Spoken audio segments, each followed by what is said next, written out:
Catatan lain, Saudara, 4 terpidana kasus pembunuhan Vina dan Eki 2016 silam memberikan kuasa terhadap tim pengacara Peradi untuk ajukan PK atau peninjauan kembali atas vonis yang mereka terima saat persidangan terdahulu.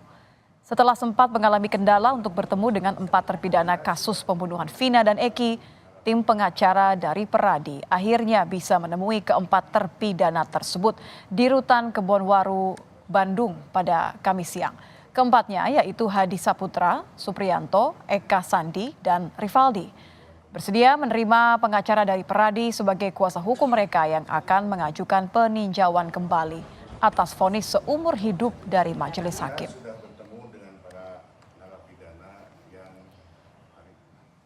Nama saya Hadi Saputra, saya bersedia untuk menandatangani kuasa hukum dan Peradi untuk mengajukan PK.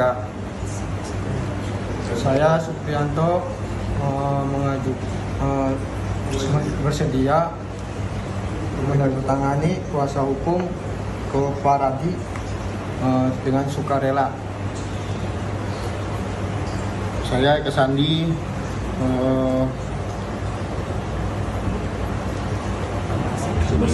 bersedia memberikan kuasa kepada Peradi dengan sukarela dan ikhlas untuk mengajukan PK.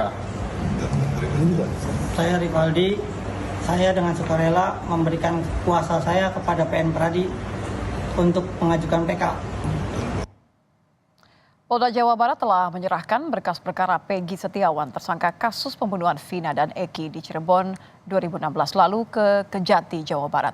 Kabid Humas Polda Jawa Barat, Kombes Julius Abraham Abbas menyebut bahwa penyerahan berkas perkara ke pihak Kejaksaan Tinggi Jawa Barat dilakukan pada Kamis pagi.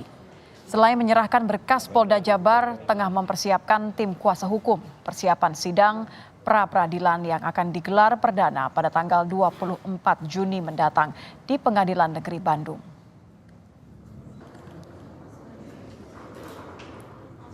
Dari penyidik di Treskrim Polda Jawa Barat telah menyerahkan berkas perkara ke pihak Kejaksaan Tinggi Jawa Barat.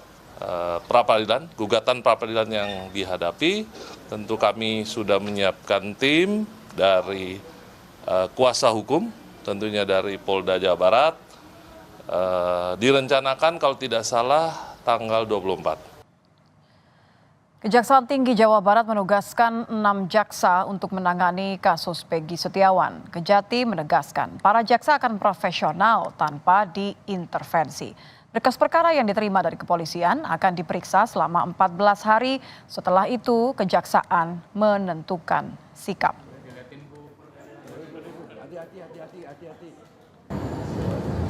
Pihak Kejati Jabar barusan menerima berkas tahap 1 atas nama tersangka PS. Setelah menerima berkas tersebut, jaksa peneliti akan melakukan penelitian berkas perkara selama 14 hari sesuai KUHP, dan di dalam waktu 7 hari jaksa akan memberikan sikap terhadap berkas perkara yang telah dikirim tadi. Tim kuasa hukum keluarga terpidana kasus Vina dan Eki di Cirebon mendatangi kantor wilayah Kementerian Hukum dan HAM Jawa Barat. Kedatangan tim kuasa hukum ini akibat sulitnya keluarga terpidana untuk menemui anggota keluarga mereka yang saat ini menjalani hukuman terkait kasus Vina dan Eki 8 tahun silam. Menurut kuasa hukum, selama ini klien mereka, yaitu keluarga terpidana, kesulitan untuk menemui anggota keluarganya di lapas sejak dipindahkan dari Cirebon ke Bandung, dikarenakan tidak mendapatkan izin dari pihak Polda Jawa Barat. Saat ini 5 terpidana kasus Vina dipindahkan dari lapas Cirebon ke 3 lapas yang ada di Bandung. Antara lain adalah Lapas Kebonwaru, Lapas Bancai, dan Lapas Jelekong. Kelima terpidana tersebut dipindahkan bertujuan untuk memudahkan penyidik untuk pemeriksaan kasus pembunuhan Vina dan Eki 8 tahun silam.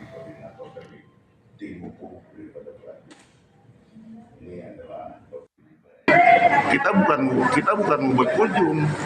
Kita punya tugas menjalankan profesi untuk memberikan bantuan hukum. Kok semacam ya dihalang-halangi, itu masalahnya. Dan juga keluarganya itu sudah bolak-balik kepada kami untuk minta untuk bisa berkunjung, mereka juga nggak bisa. Itu masalahnya. PLH Kakanwil Kumham Jabar Robianto membantah terpidana kasus Vina susah ditemui keluarga dan kuasa hukum. Menurutnya, warga binaan mempunyai hak mengunjungi dan dikunjungi oleh siapapun sepanjang warga binaan tersebut mau menerima kunjungan. Saya jawabnya berdasarkan Undang-Undang Nomor 22 Tahun 2022, warga binaan mempunyai hak. Salah satunya adalah mengunjungi dan dikunjungi. Jadi siapapun boleh mengunjungi warga binaan tersebut sepanjang warga binaan tersebut mau menerima kunjungan.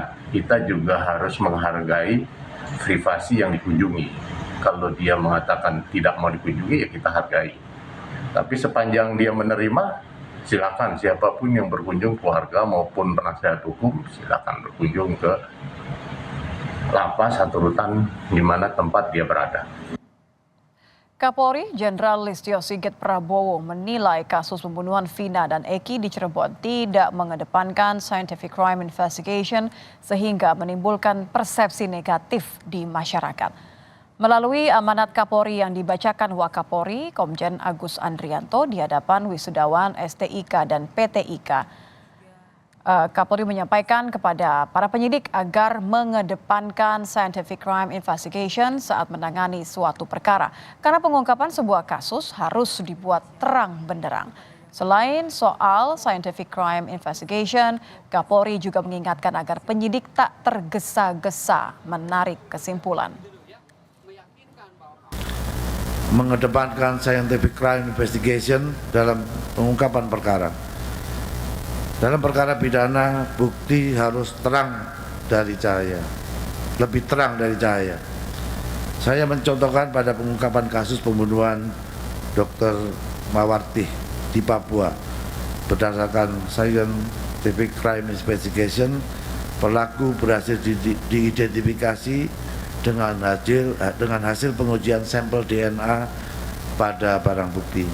Namun pada pengungkapan kasus pembunuhan Vina dan Eki, pembuktian awal tidak didukung dengan scientific crime investigation, sehingga timbul isu persepsi negatif, terdakwa mengaku diintimidasi, korban salah tangkap, dan penghapusan 2 DPO yang dianggap tidak profesional. Kita akan bahas mengenai pembuktian awal kasus Vina. Sudah bersama kami mantan Kabar Eskrim Komjen Purnawirawan Susno II Haji. Selamat malam Pak Susno. Selamat malam Mbak, selamat malam pemirsa sekalian. Pak Susno, ini pertama kalinya Kapolri menyebut bahwa kasus pembunuhan Vina dan Eki di Cirebon tidak mengedepankan scientific crime investigation. Bagaimana Anda melihatnya? Memang benar ya apa yang dikatakan Kapolri. Jadi penyidikan pada tahun 2016 yang melahirkan para terdakwa 8 orang yang sekarang di penjara sisa 7 dan 1 sudah keluar, itu tidak ada scientific crime investigation. Sidik jari pelaku tidak ditemukan di TKP, kemudian hasil laboratorium darah, hasil laboratorium daripada sperma, kemudian CCTV dan lain-lain, itu tidak ada. Nah, ini berakibat juga untuk pembuktian tersangka yang sekarang 1 orang dari DPO. Peggy Setiawan.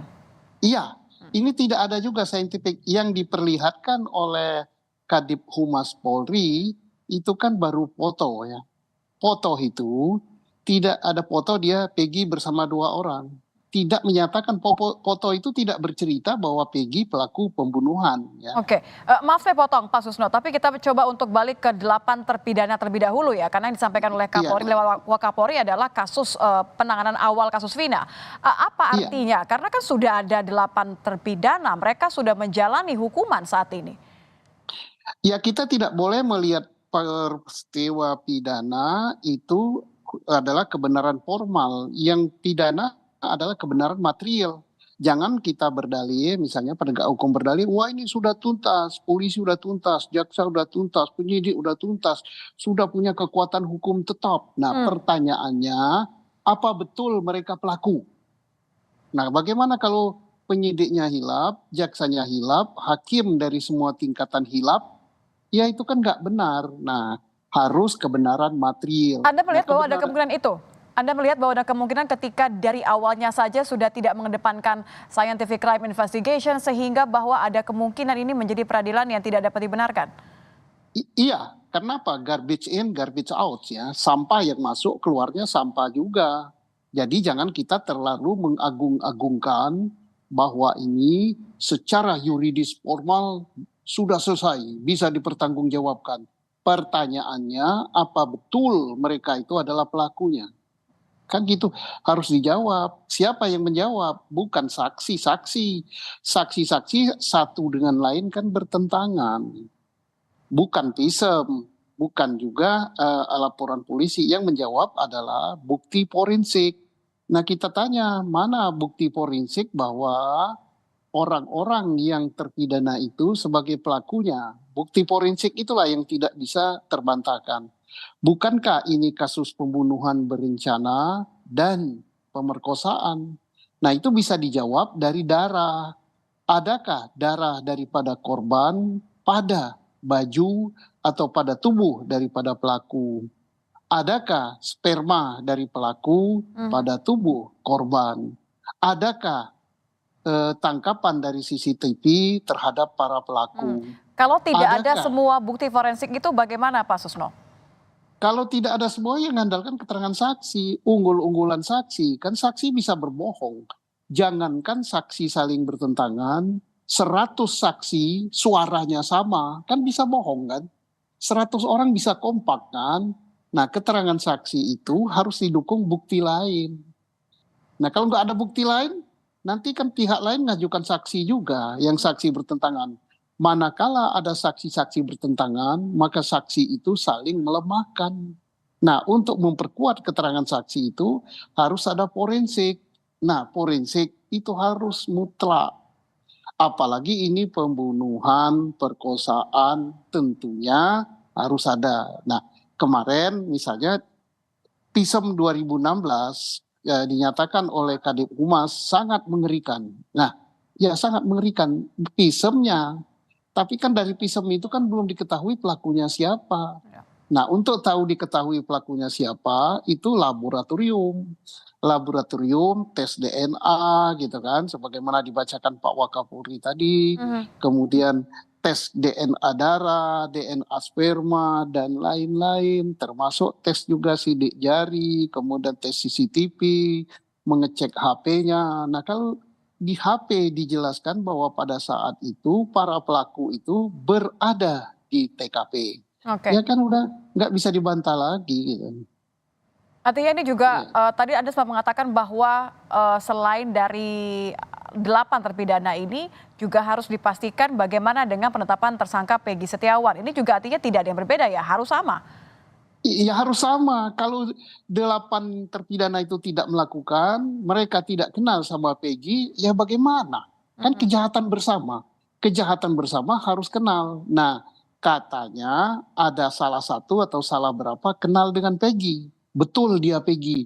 Iya, kalau soal betul dia Peggy, yang lebih dipercaya lagi adalah kesaksian ibunya dan kesaksian bapaknya bahwa itu betul Peggy.